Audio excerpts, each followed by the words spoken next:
என்ன சார், வேற ஒன்றும் இல்லை சார். என்னவாலாம் ஆகலாமோன்னு நினைக்கிற குழந்தை பருவத்தில் தொடங்கி பேசாம ஒன்றும் ஆகாம குழந்தையாவே இருந்திருக்கலாமோ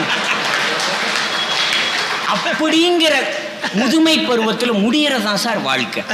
நீங்க அந்த குழந்தை பருவம் இருக்க, நான் ஒரு மேடையில் சொன்னேன் சார், இந்த தயவு செய்து உங்கள் குழந்தைகளை எல்லாம் காலையில் தட்டி எழுப்பாதீர்கள். இல்லையே, அடிச்சுதானே எழுப்புறோம். தட்டி எழுப்பாதீர்கள். அந்த குழந்தையை உருட்டி எழுப்பாதீர்கள்.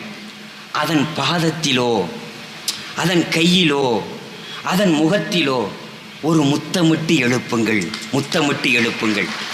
அதிகாலை அந்த குழந்தைக்கு ஒரு பூக்களைப் போல விடியட்டும். அந்த குழந்தையின் இமைகள் ஒரு இதழ்களைப் போல விரியட்டும்.